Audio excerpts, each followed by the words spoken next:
Slipknot is a band that you already know about, otherwise you wouldn't be watching this video.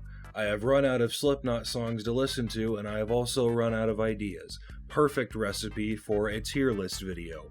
Albums. Slipknot has albums. They also have AIDS. I am a reliable source of information.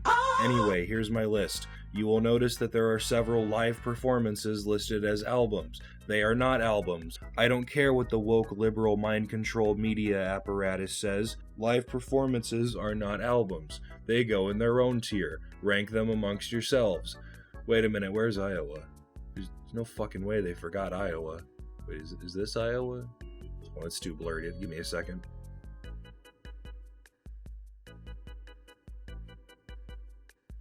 Oh, fuck. Well, yeah, I should have figured there was a real place called Iowa. Hold on.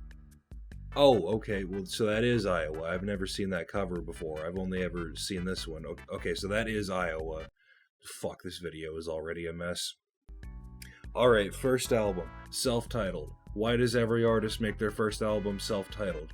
Like, imagine if Picasso was just like, here, this is Picasso. Anyway, what was I talking about? This album was nu metal at its peak. The music was ugly as fuck in the best possible way. The masks were top tier, except for Joey and Mix. Putting this in the very center in B tier, because this is the album by which all other Slipknot albums are measured. Next up, Iowa. To be honest, I can barely tell this one apart from self-titled.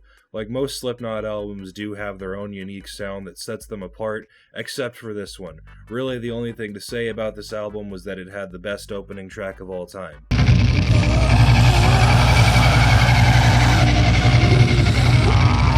C tier.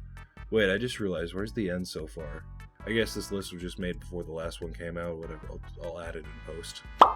Volume 3, The Subliminal Verses, Part 3, The Revenge of Cooler. If I didn't tell you I was drunk while recording this, I would not be lying. This was where the band started to go fucko mode. They were all living in the Houdini mansion that Houdini never actually lived in.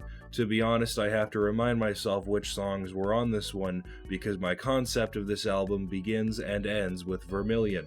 Realistically, this album has an alright track lineup, but it's not surprising that Duality has more plays than every other song on this record combined. Also, Corey's Mask was cool as fuck. D tier. All Hope Is Gone. Holy fuck, I love this record. This record is the reason I'm making this video. I hate nu metal, and this was the album where Slipknot agreed with me and completely switched to a new sound that incorporated groove metal, thrash metal, and whatever the fuck kind of metal Gehenna is. Every single track on this record is fucking legendary. Sulfur, Psychosocial, Gehenna, Snuff, title track, Till We Die. Did I mention Gehenna? This was the only album to be recorded in the band's home state of Iowa, and it's also the only one to get #1 on the Billboard 200. It's also got that opening track that if you listen to on speakers, you'll probably have no clue has lyrics. I honestly can't understand why the band doesn't like this record. They all have bad things to say about it, except for Joey Jordison, who said it was the best Slipknot record. They then fired him. A tier. The Gray Chapter. To be honest, I don't have much to say about this record because this video is mostly comedy-based and I don't want to make jokes about an album that's dedicated to the late Paul Gray. It's also the album I've listened to the least out of all of these. A tier.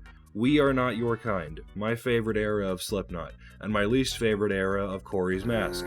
What the fuck were you thinking? The band's sound evolved completely beyond human comprehension. I'm not entirely sure how to describe it, but Corey's vocal delivery was so different and full of this unbridled rage. Jay Weinberg, their new drummer, turned into a fucking serial killer and murdered every song. It's so chaotic and loud and manages to somehow be even more sad than The Gray Chapter. This is the perfect album. Light 7, God tier, holy shit.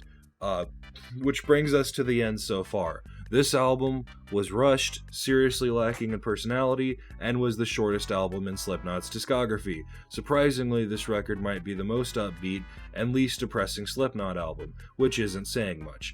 The best way for me to describe this album is to say that this is the Dark Souls 3 of Slipknot. A lot of people remark that Dark Souls 3 doesn't feel like a legit entry into the Dark Souls franchise and is more like a Dark Souls theme park.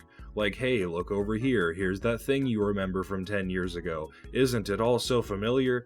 It's still a good game, but lacking its own identity. That is this album. I'm putting it in D tier. Okay, here's my list. If you disagree, please don't say mean things in the comments, or I will cut myself.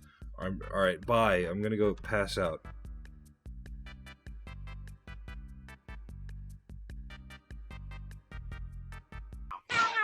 Shut the fuck up!